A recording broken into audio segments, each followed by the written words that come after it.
army doesn't like more than one disaster in a day. Looks bad in the newspapers and upset civilians at their breakfast.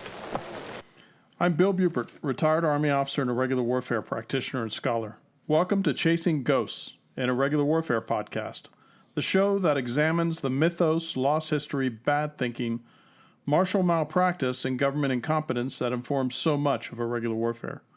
Today I want to peek behind the curtain at the vast machinery and briar patch politics of insurgency and counterinsurgency and everything in between. Now, let's go ghost hunting together. Hi, this is Bill, and welcome to episode 77 of Chasing Ghost and Irregular Warfare podcast. I'd like to welcome you to 2026. Here we are. I took a brief interregnum and holiday from my regularly scheduled fortnightly program of Chasing Ghosts and on occasion War Notes, and just wanted to wish everybody, hope you had happy holidays. Hope this new year is going to be a really successful one for you, bring you some prosperity, draw you closer to family and friends, and just be a bountiful year for wherever you're at in your life. For me, we are still in the process of moving the bunker complex from the Gulf Coast of Florida to the Panhandle of Florida. Hasn't happened yet. Things are looking up. That will be complete by the end of this year, and I'm really looking forward to that. As far as housekeeping is concerned, as I've mentioned before, I really appreciate the fact that my listeners are paying attention to what's going on around the world. I get some really interesting correspondence on my Substack, in the comments section, on occasion via email. My Substack is listed in the show notes for this episode. It's a Chasing Ghosts Substack. If you happen to be driving and when you get home you want to find it, Chasing Ghost, Bupert, Substack, probably be able to find it. My email is cgpodcast@pm.me. That is cgpodcast@pm.me. A number of folks have inquired, well, Bill, what's going to be on the plate for 2026? Well, a few things that I have in mind for prospectively the 26 episodes that I will complete this year on both this and maybe even on occasion War Notes, which I have neglected, unfortunately. But I have found this to be a more fruitful place to do what I have to do when it comes to my broadcasting. Something new is CG Microburst, which is only available to paid subscribers on my Substack. So if you wish to be a paid subscriber, I am always going to be obliged. If not, I completely understand, and I appreciate your solicitude and the fact that you listen to my podcast episodes. I am hoping this year, 2026, to maybe do one or two more courses for the Scott Horton Academy. As you all know, if you're perennial listeners, I finished a course called Trail of Tears, American Military Stalemate and Defeat since 1945, which can be listened to if you happen to be a member of the Scott Horton Academy. So I would urge you to go there because not only is my course there, but other courses by other eminentos at the Libertarian Institute and the Scott Horton Academy are there for you to enjoy. Again, this episode is the CG Mailbag, Question Time and Backbenchers Lament, 26.1.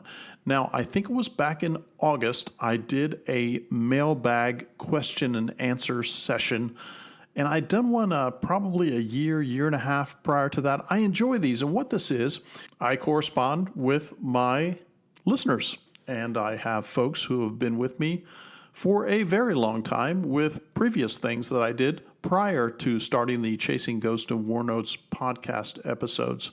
So I select some questions and then I answer them in a podcast episode like this one. So that's what this is all about. There are 5 questions. The first one is, what are your thoughts on the Maduro and Venezuela kerfuffle? Number 2, how do you fix the defense acquisition system and fraud? Number 3, what should the U.S. Navy do in the 21st century? Number 4, how did General Paul Emil von Lettow-Vorbeck do it? And number 5, and finally, are American Special Operations Forces capable of 21st century mission success? So I will tackle these in sequence. So the first question is, what are your thoughts on the Maduro and VZ kerfuffle, the Venezuelan kerfuffle? Well, it just so happens that all of this has occurred in the last week at the time I am recording this podcast, having recently returned from visiting my middle son and my grandchildren. So I haven't really had the chance to dig into this a lot, but I do have some cursory thoughts. And those thoughts would be this. I had published an episode previously on this very subject. That would be episode 70, Bolivar's Revenge, the Venezuelan Tar Pit, and American Ambition, where I described what would happen if America were to stumble and fall into the tar pit in Venezuela. And in there, I covered what a ground invasion and, of course, a littoral naval support element would look like during that time, and how that would fare.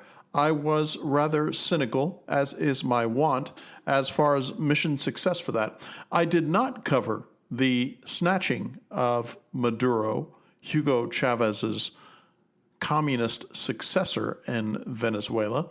So I'll give you a few of my thoughts now, but I have this rule that I engage in where I wait 48 to 72 hours after a significant event is all over the news to digest, take a look at it comprehensively, and to borrow a phrase from Mortimer Adler, try to look at it syntopically, where I borrow and observe from a lot of sources to try to apprehend what the single most accurate picture would be.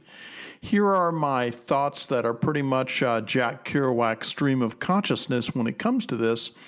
I thought it was extraordinary to see rotary wing aircraft making it into Venezuela proper, in this case, the capital city of Caracas, land there in the middle of the night or the wee hours of the morning and snatch Maduro and his wife, maybe a few others. We only know of what we've been told. What I found extraordinary is that we all know that the ground forces there are rather primitive, but they do have in A2AD an integrated air and missile defense that is a bit primitive, but nonetheless has some sophisticated anti-air modalities available to them. But apparently, all fixed-wing or rotary-wing aircraft that happen to belong to the U.S. Armed Forces made it in there successfully. Now, normally, when one is entering a hostile IAMD area, one would employ wild weasel aircraft and other such aircraft. I think some growlers were used in this case. And what they would do is they would detect and spoof the radars that are active, and then they would also have munitions that would be anti-radiation missiles, HARMs, that would drive into said radars once they pinged active and destroy them to blow an air corridor to be followed by other aircraft, both fixed wing and rotary wing being the most vulnerable, but rotary wing being the only ones capable of going in to conduct a mission snatch like this one, because most likely they would have to land in a compound. And since it just so happened that Maduro lived on a military compound, again, it makes me think two things happened. Number one, there were significant parts of the armed forces and Maduro's armed forces in Venezuela who had either been persuaded or paid off to look the other way when this snatch occurred. Otherwise, there would have been aircraft casualties in spite of the technology that America can use when it comes to blowing corridors, going in there. So hats off to the Special Operations Forces, and I suspect 160th were the taxis, bringing in CAG, SF, or whatever organizations happen to be training up and involved in doing this. So what I think of this is I am a naturally inclined non-interventionist, in which I think that because I'm fond of saying that Newton's third law is a stone cold mother fracker, that in this case, I do think that if we extrapolate, there may be negative consequences to this. So far, not so much. Now, if this is followed by a ground invasion, then I am convinced that the BRICS nations, Russia and China especially, will take advantage of said ground invasion to grind down American forces in toto. How would they do this? Well, it just so happens that Brazil is a BRICS state. It is a charter member. Colombia is a state that is rather wishy-washy and where it's at, and it does not control the majority of its country.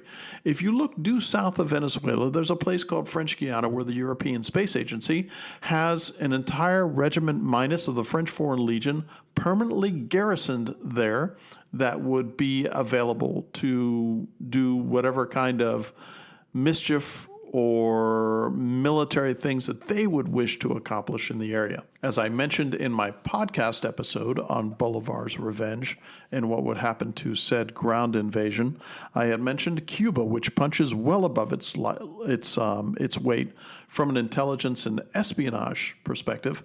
And also, an invasion of Cuba is problematic, even though I think that there is most certainly a war plan in the Pentagon.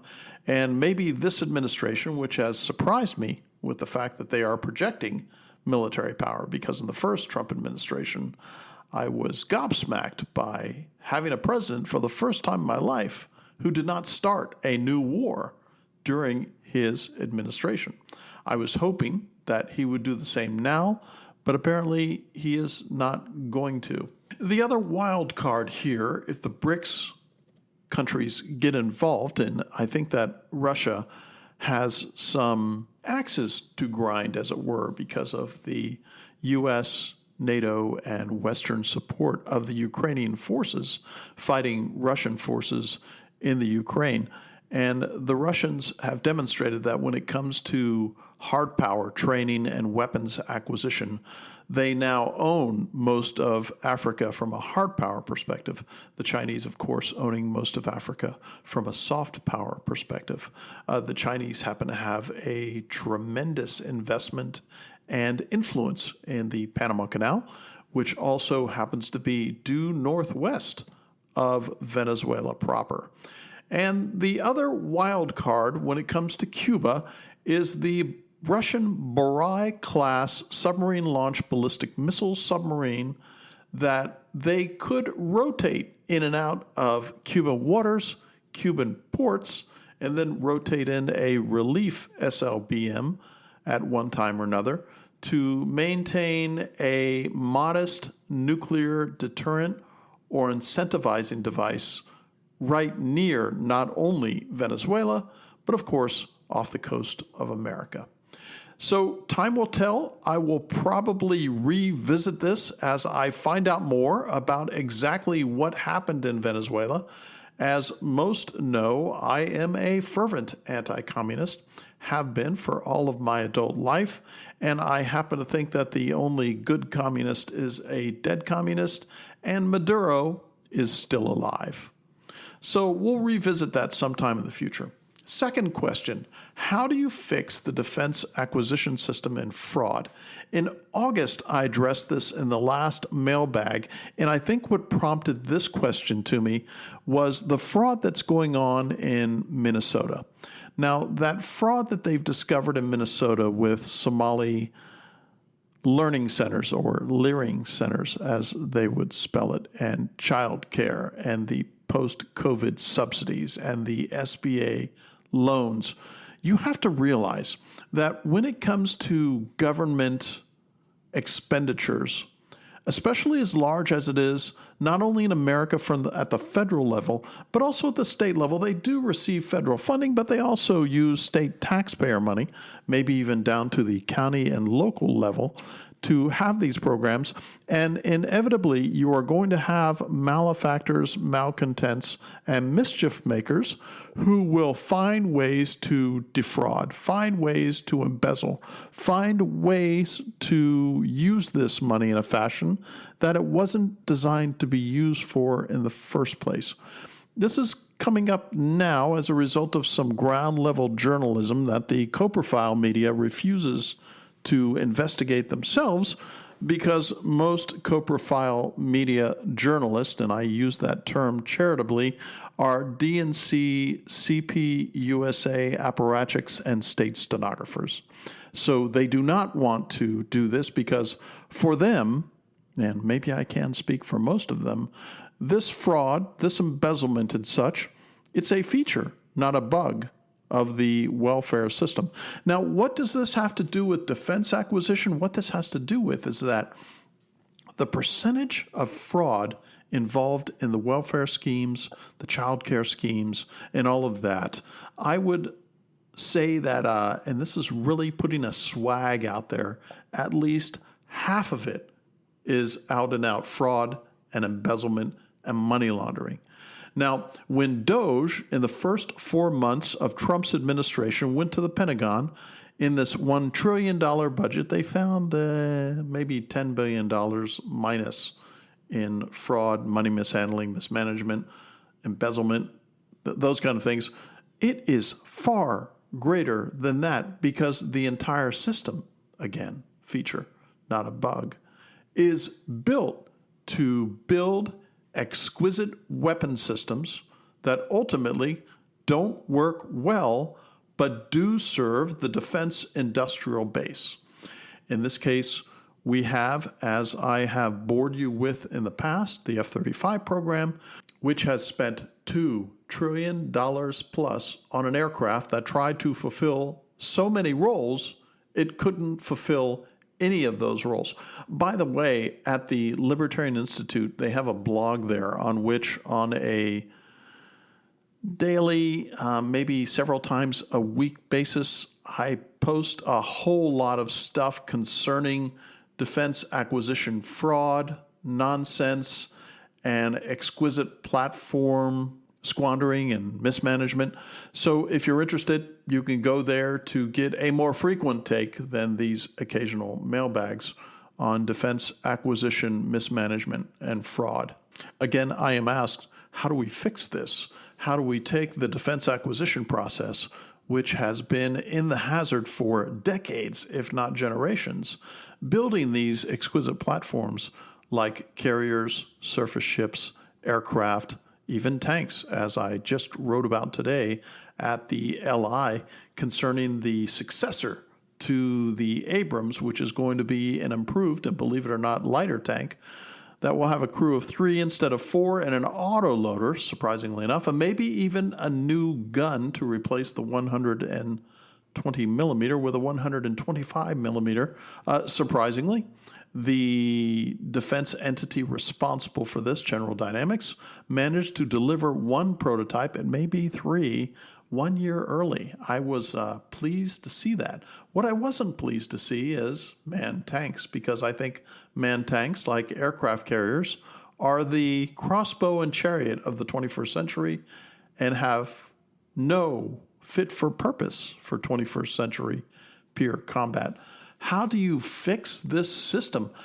It has to be rooted out, root and branch. It has to be completely burned to the ground, and a way discovered to acquire things. Maybe I realize that these can be sophisticated and complex machines.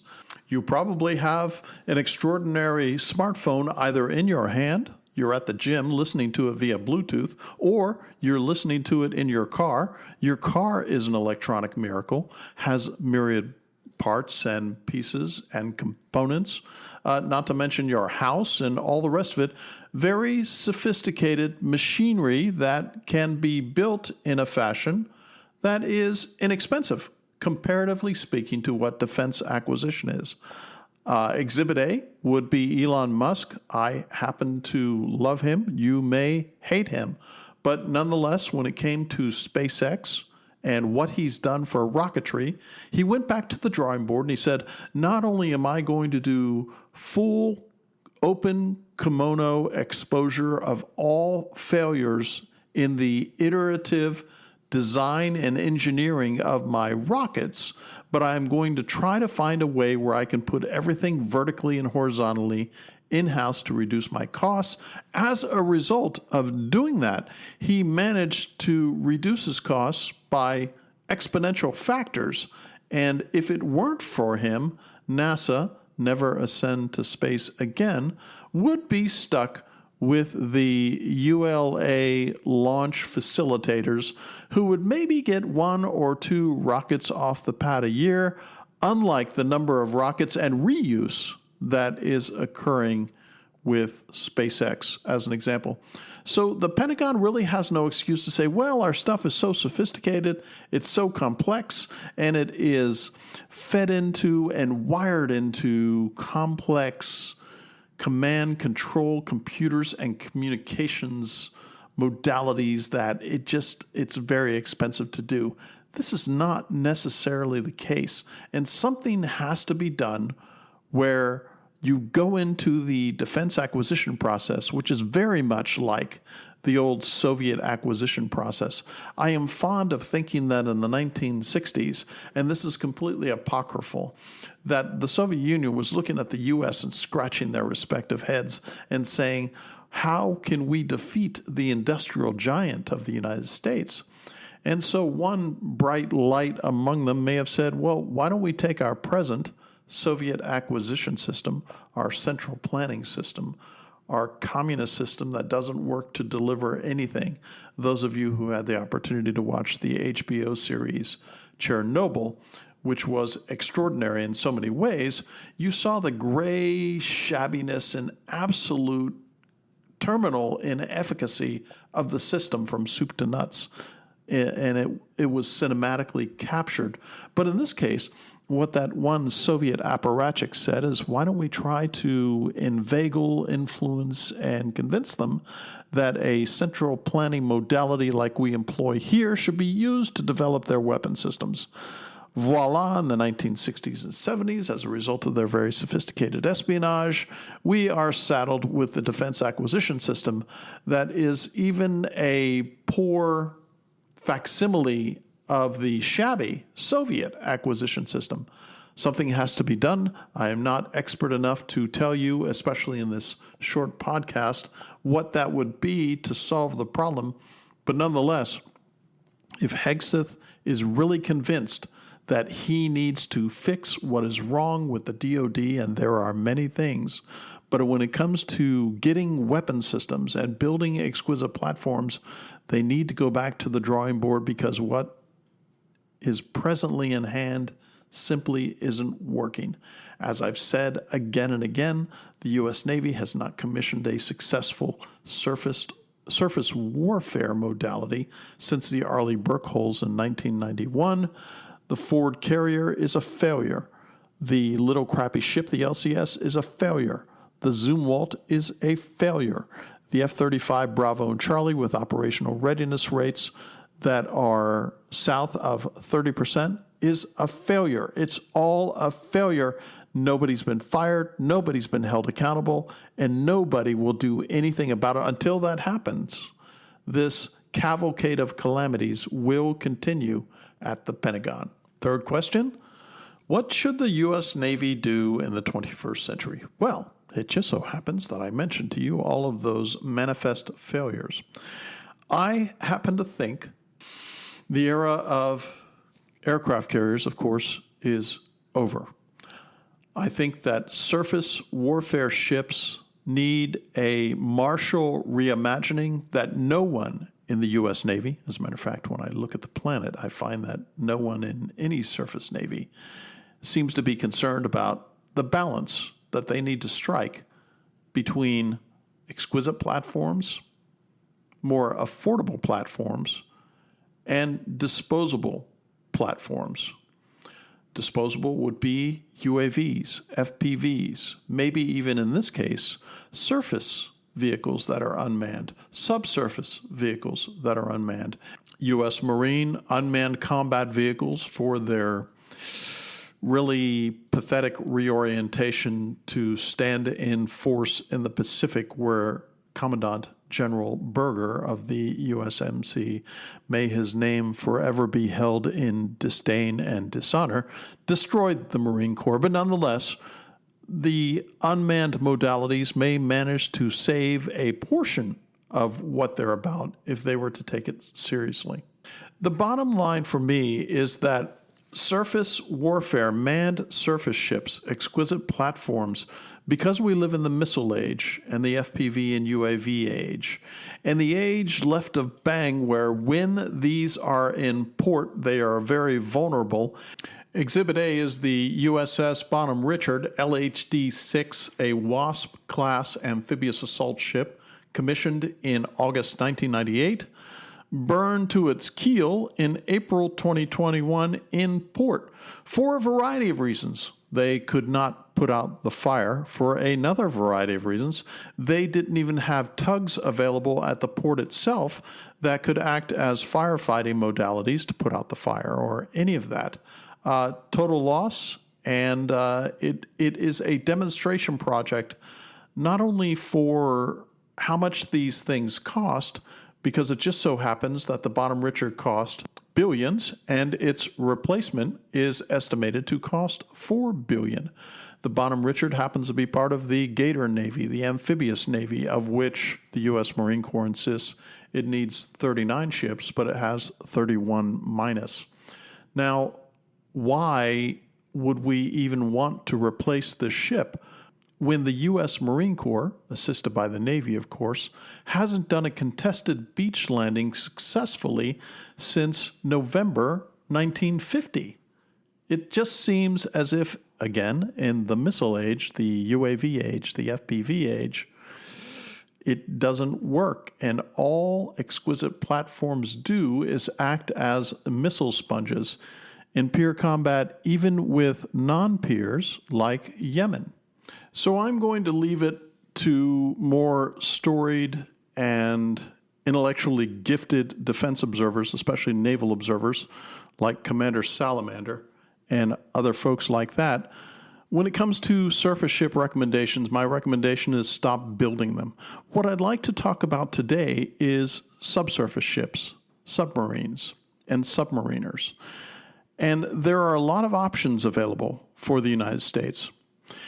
It just so happens that we make the best nuclear fast attack boats in the world, the Virginia class, and for a short period of time, the Seawolf, but I think they only built 3 of those, a very large submarine.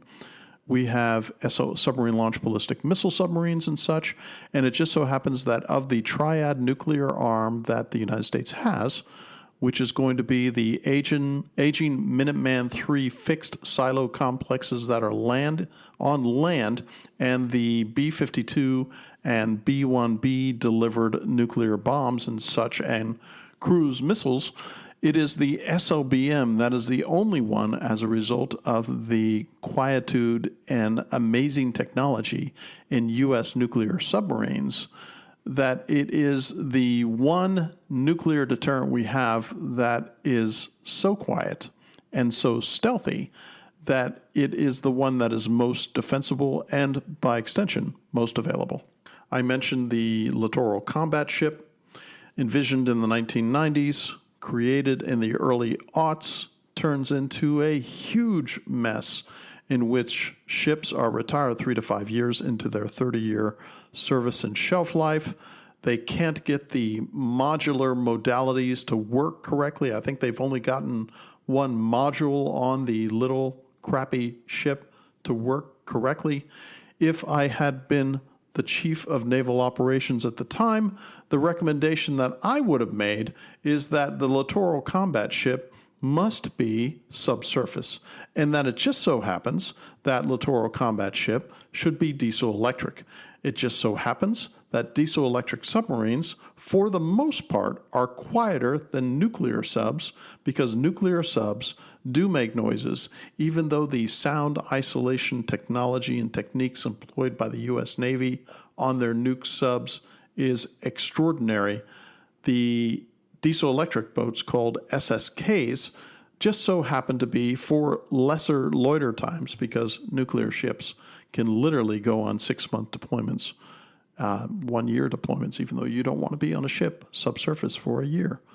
But nonetheless, because of their nuclear reactors and such, they are able to stay submerged. Well, it just so happens that when you look at the German Type 214 and better yet, the Soryu class submarine, the 16SS, the diesel-electric attack submarines that are used by the Japanese Maritime Self-Defense Force, these are an evolution of the Oyoshayo class.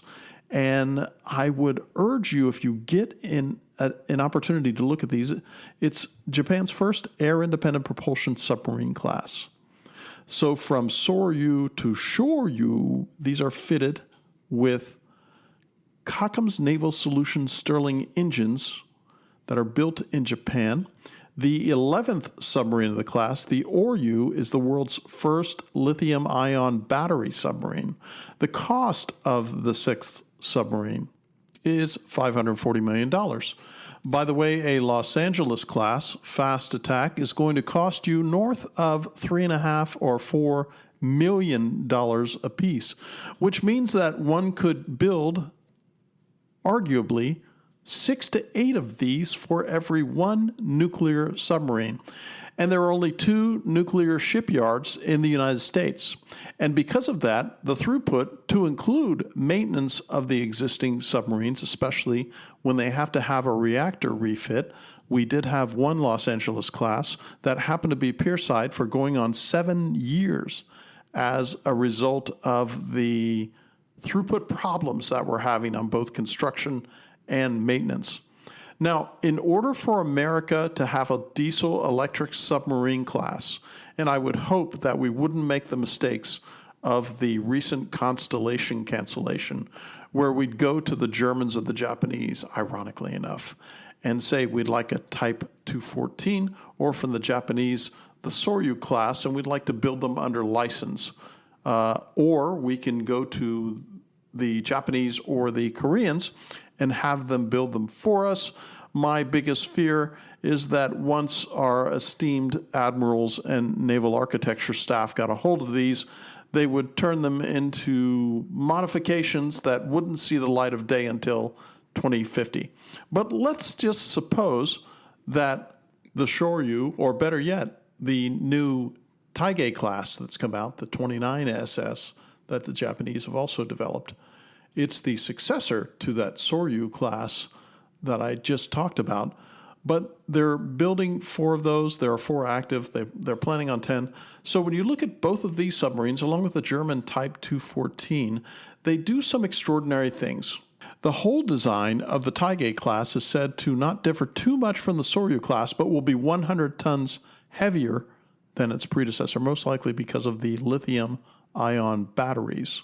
They have classified submarine speeds, and there are naval architecture speed limitations to any ship, whether on the surface or subsurface, but apparently up to 35-40 knots for a Los Angeles class fast attack submarine, which is nuclear powered.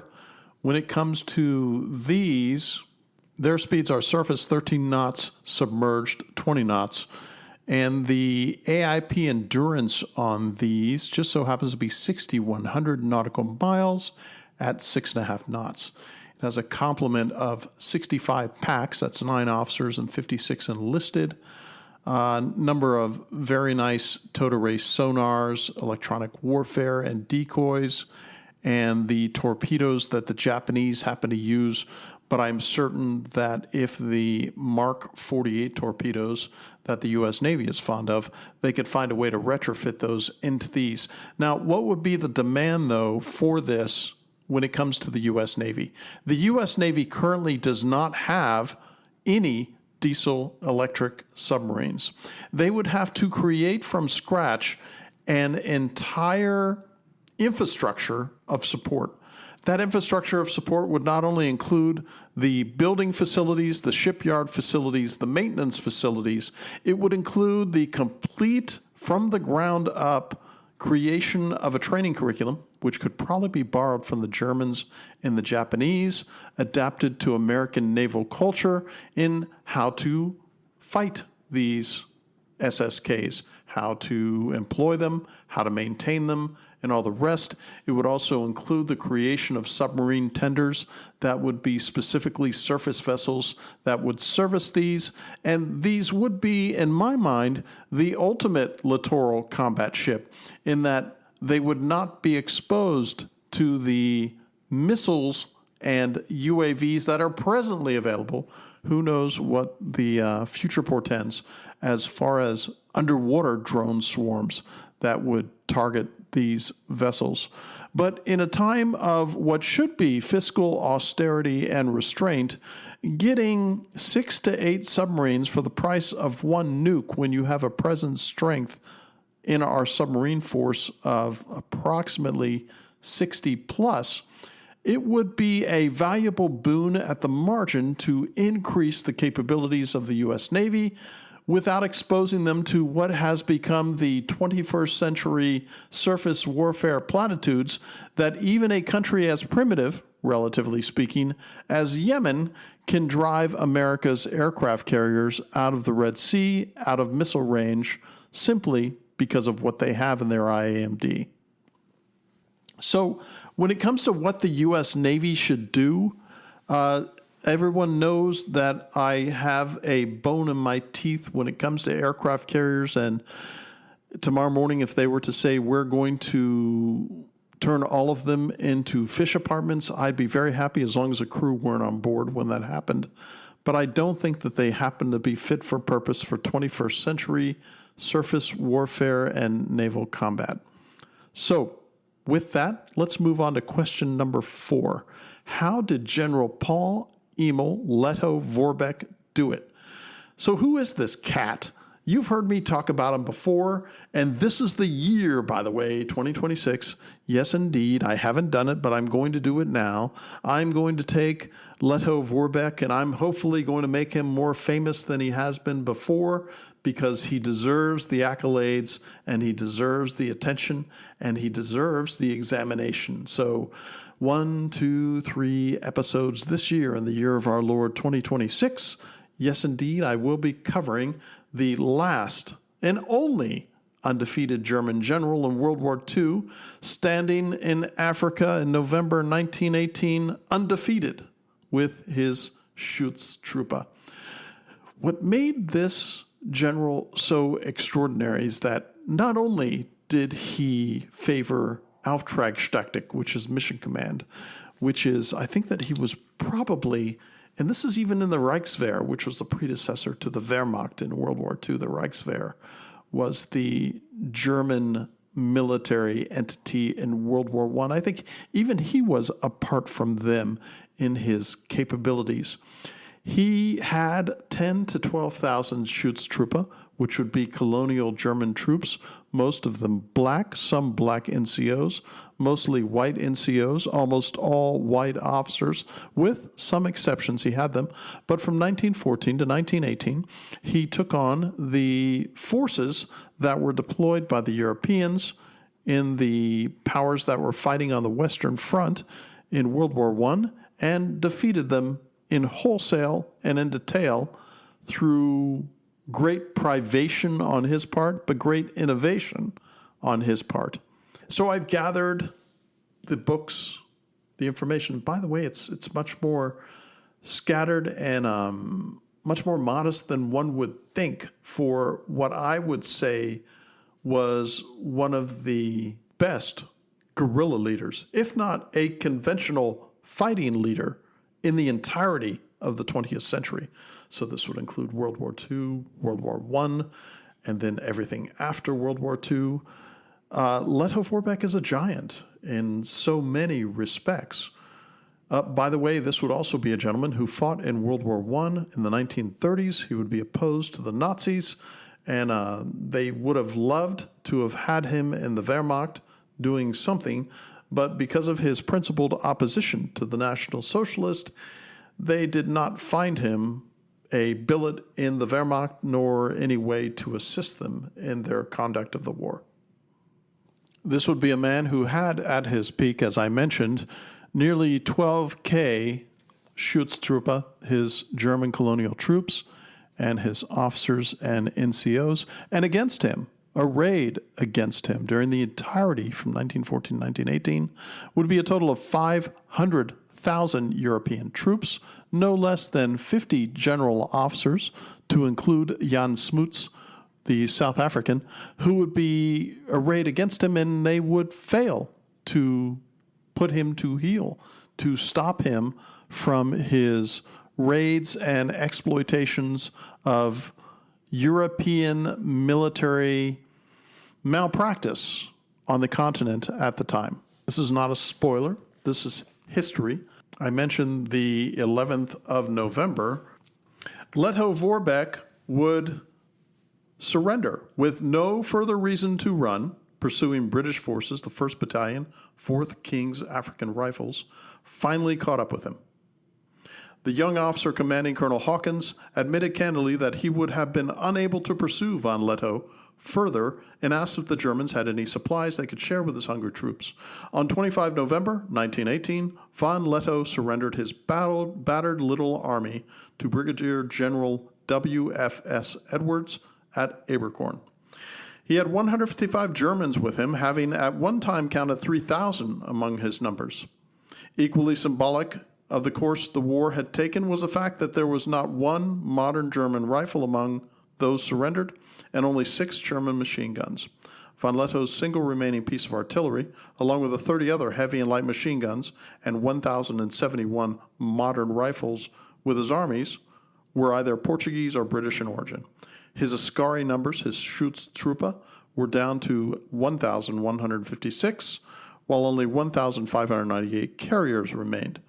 Paul von Lettow-Vorbeck left German East Africa on 17 January 1919. It was 5 years to the day since he had first arrived at Dar es Salaam, when he was assigned there to assist the governor in defense of the German colonial holdings in Africa at the beginnings of World War I. So I'm going to go into quite a bit of detail and research on this extraordinary German general. So that is a harbinger of things to come. Question 5. Are American Special Operations Forces capable of 21st century mission success? Before Maduro, I would have said maybe some of them have seen their fit for purpose erode since the 20th century, and they're not so much there. Now, when it comes to Special Operations Forces, one has to consider that the term Special Forces is very peculiar to Army Special Forces, of which I am a veteran. And Special Operations Forces would include the SEALs. It would include the Special Tactics Squadrons in the U.S. Air Force. It would include the ever-fallible MARSOC, the Marine Special Operations Command. It would include a number of other Army organizations like 160th that I mentioned earlier in this podcast, the renowned Ranger Regiment, which hosts the finest light infantry on planet Earth as we speak, and Army Special Forces, of course. And there would be the Joint Special Operations Command, which is going to be Dark SOF, where CAG, formerly known as Delta, and other shadowy organizations exist to do what they do on the battlefield. And Ground Branch in the CIA, which I think numbers less than 100 packs, but how would we ever know, conducting paramilitary activities for the CIA. Here's my one regret when it comes to this. I think that there are two things that American Special Operations Forces can do better than they do now. Number one, they have to get with the program when it comes to FPVs, UAVs, and realize that if small elite or not elite organizations of infantry soldiers, whether they are the fire team, the squad, the platoon, or even a company, can now be atomistically eliminated, destroyed, neutralized by very inexpensive UAVs, FPVs, especially if they are slaved to a third-party loitering intelligence surveillance and reconnaissance drone that is directing the targeting from above. Imagine what that does in an urban environment, as a matter of fact. So I would urge Army SOF to take advantage of that, maybe even carve out a place in your Special Operations Forces curriculum where you have folks who specialize in that very thing. The other one is an ask, a request that I think I have made on occasion in my podcast episodes, in which Army Special Forces, founded in 1952, supercharged in 1962 and 3 by Kennedy to become the Green Berets, even though they refer to themselves as SF or the Quiet Professionals, to go back to the basics of not only learning how to do raids, ambushes, rescues, and all of these kind of things, but the fact that their original design was to drop in non-permissive environments. Those would be environments where they're not invited in and they're probably going to be exposed to being captured or killed if they find themselves there, and being a force multiplier in a region where one takes that 8, 10, or 12-man Operation Detachment Alpha, maybe they're in there with other ODAs, and they build partisan forces behind enemy lines. Now, at the beginning of this century, in 2000 and 2001, before September 11th, there was this notion that America stood athwart the world and no one could contest their military and martial dominance and supremacy. So I think that Special Forces, after September 11th, as a matter of fact, got drunk on direct action. They got drunk on kicking down doors and shooting people in the face, delivering night letters, and doing all the personal kinetic stuff that very accomplished 11 Bravos, those would be the Army infantrymen, or 0311, the Marine infantrymen, or the storied Ranger Regiment could do in their sleep, which is all of these things. And it took them, because they were drunk on direct action, drunk on DA, it made them lose their eyes on the prize of what made them so unique, which was to become partisan force multipliers behind enemy lines with a loiter time that could exceed a year in maybe very austere circumstances, very austere logistics enterprises, very much von Lettow's notions of Auftragstaktik, mission command, where it was their character and their ability to drive through difficult situations and obstacles while deployed in a way in which they may not have had even communications with home station, or the logistical austerity that, again, Lettow-Vorbeck suffered, and become that unconventional warfare expert, that counter-guerrilla expert. And by the way, in Army Special Forces, they have completely lost that. They simply don't have it, despite, I think it was 2 or 3 years ago, the DOD even having irregular warfare initiatives, spending probably tens of millions, if not hundreds of millions of dollars on schools, courses, intellectual tradesmanship, wargaming and such in irregular warfare, but they have still neglected to do the very thing that in the 1950s the Special Forces, the Green Berets, were designed to do in the first place. So that concludes this mailbag. I really enjoyed that. I would urge my listeners, if you get the opportunity in a future mailbag, if you want me to just so happen to answer your question, send me some of your interest, your concerns, your observations, your comments. I would urge you also, if you get the opportunity, join me on Substack. Chasing Ghosts has a Substack there. As I also mentioned, I'm doing microbursts. I'm trying to do it fortnightly. The holidays have thrown a bug in that to a certain extent, but I will remedy it, where if you're a paid subscriber, you'll receive those microbursts, which are going to be 10, 15, 20-minute transmissions from me, where I'll talk about things that are going on or things that I find of interest, things that I've read, things like that, but only for my paid subscribers. But nonetheless, if you happen to be a free subscriber, I welcome you because you can comment on my episodes when I post them on there. So with that, if you wish to get in touch with me, you can email me directly at cgpodcast@pm.me. That's cgpodcast@pm.me. You'll find it in the show notes. Visit me on my Substack. If you happen to be listening to this on your favorite podcast vendor, I am ever so grateful if you take the time to leave a 4 or 5-star review. And if you leave a narrative review, I am in your debt forever. So with that, thanks for listening. Happy New Year. Hope 2026 will be a road to better prosperity, better times, and healthy friends and family. This is Bill, out.